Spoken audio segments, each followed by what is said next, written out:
कहा जाता है कि नशा शराब में होती तो झूमती बोतल, नशा शराब में होती तो झूमती बोतल। बहुत ही लाजवाब गाना है, लेकिन हर इंसान के अंदर नशा किसी न किसी चीज़ का होता है। देखिए, कोई नशा दारू का करता है, कोई नशा गुटखा का करता है, कोई अफीम, चरस, हेरोइन, कोई भक्ति का नशा करता है, कोई चोरी का नशा करता है, किसी के अंदर डकैती का नशा होता है, किसी को प्रेम का नशा होता है। यानी कि इस दुनिया में जितने प्रकार के प्राणी हैं, सबके अंदर कुछ न कुछ नशा पाया जाता है। इसी तरह नशा सबसे ज़्यादा इस समय चल रहा है ठगी का नशा। हर एक दूसरे को इंसान ठगना चाहता है और उसका शिकार ही बन रहा है और बना भी रहा है। तो एक मैं नया घटना लेके आया हूँ आपको मैनपुरी का। मैनपुरी में देखिए कैसे 600 युवाओं को किस तरह से ठगी का शिकार बनाया गया और उनके कैरियर के साथ भी खेला गया। मैं आप लोगों को विधिवत बता रहा हूँ। मैनपुरी में सेना के भर्ती के नाम पर 600 युवाओं का कैरियर को समाप्त कर दिया गया, बर्बाद कर दिया गया। ये ऐसे ठग हैं जिनको ये नहीं पता होता है कि ये जो युवा हैं ये कितनी पढ़ाई करके, कितना समय दे करके, कितनी मेहनत करते हैं, हम इतने बड़े घटना को अंजाम क्यों दे रहे हैं।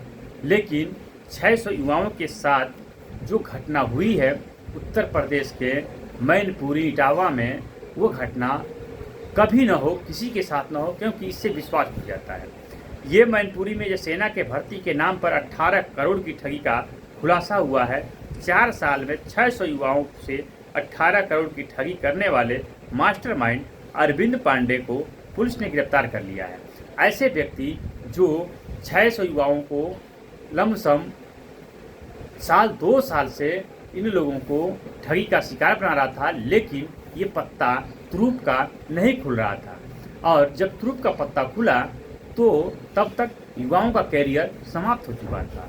पैसा का पैसा भी गया, इनका कैरियर भी समाप्त हो चुका और समय भी चला गया। अब मैं दूसरा घटना आता हूँ।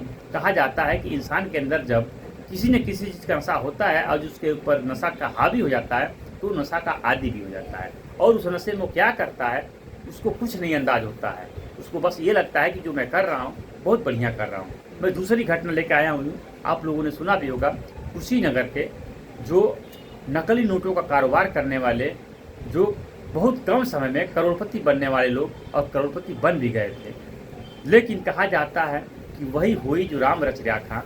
आप चाहे जितना भी धन अर्जित कर लें, आप चाहे जैसे भी पैसा कमा लें, अगर आपको उस धन को खाने का नहीं लिखा रहेगा तो आप कमा के रखे रहेंगे लेकिन खा नहीं पाएंगे। वो खाएगा तो दूसरा या तीसरा, या वो पुलिस के हत्थे चल जाएगा, गवर्नमेंट ले लेगी। यही सिर्फ कहानी हुआ कुशीनगर के अंदर।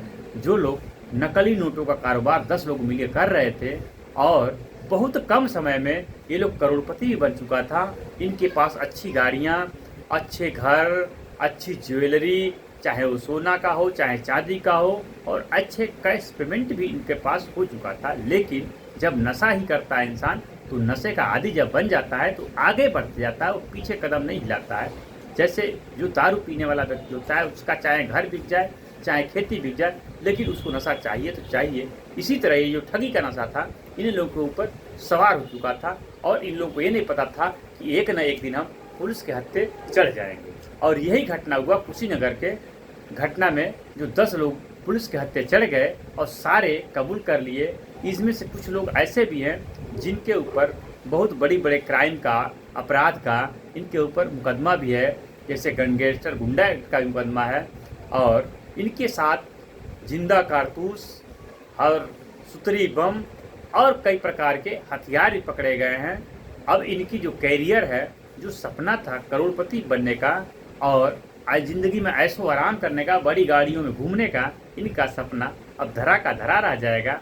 अब ये लोग जेल के चक्की पीसेंगे और वहाँ का रोटी खूब शौक से तोड़ेंगे। हाँ, एक चीज़ है कि जेल में कुछ करना नहीं पड़ेगा, जो खेतों में करना पड़ता है। मैं आपको बता दूँ, इनके नाम हैं, जो कुशीनगर में 10 लोग थे जो नकली नोटों का कारोबार करते थे। नेपाल, पाकिस्तान से नेपाल के रास्ते इंडिया में ला करके ये लोग चलाते थे और बहुत कम समय में करोड़पति बन गए। जब ये पुलिस के हत्थे चढ़े हैं तो अपने सारे गुनाहों को कबूल कर लिया है। और उसके बाद इन लोगों का नाम क्या है, मोहम्मद रफ़ी खान उर्फ बबलू खान, दूसरा औरंगजेब, या उर्फ लादेन, तीसरा नौशाद खान, मोहम्मद रफ़ी अंसारी, शेख जमालुद्दीन, रियाजुद्दीन, निहाल खान, आसिम खान और अक्षयदीन और परवेज इलाही, ये इनमें कुछ बदमाश और क्रिमिनल टाइप के भी लोग हैं। और कहा जा रहा है कि कुछ इसमें ऐसे हैं जो समाजवादी के नेता भी किसी न किसी पद पे रह चुके हैं। अब बहुत से लोग कहेंगे कि आप समाजवादी का नाम क्यों लेते हो? भैया, जब जो काम करेगा वो चाहे किसी पार्टी का हो, उसका नाम तो लिया ही जाएगा। अगर बीजेपी का होगा उसका भी लिया जाएगा, समाजवादी का होगा उसका भी लिया जाएगा, कांग्रेस का होगा उसका भी लिया जाएगा। तो ऐसे अपराधियों को अब पुलिस क्या व्यवहार करे और कैसे करे, अब पुलिस के ऊपर है, शासन प्रशासन के ऊपर है। लेकिन हम आप सभी से एक बात कहना चाहता हूँ कि अगर आपके अंदर ये भूत सवार हो गया है कि हम कम समय में करोड़पति बन जाएं और 2 नंबर का काम करें, तो भैया रोटी चटनी खा लेना, सूखी रोटी खा लेना, लेकिन ऐसे घटना का अंजाम मत देना। अंजाम वही होगा जो इन लोगों का हुआ है, क्योंकि 100 सुनार का तो 1 लोहार का। अगर 100 जगह आप चोरी करेंगे तो एक जगह पकड़े जाएंगे, वहीं लोहार का हथौड़ा बजेगा और आपकी जो कमाई है और आपकी जो सामान है वो सब खत्म हो जाएगा। आप देख रहे हैं अपना चैनल D3D। मैं दिलीप कुमार, आप सभी को धन्यवाद। अगर आप हमारे चैनल को लाइक और सब्सक्राइब जरूर करें।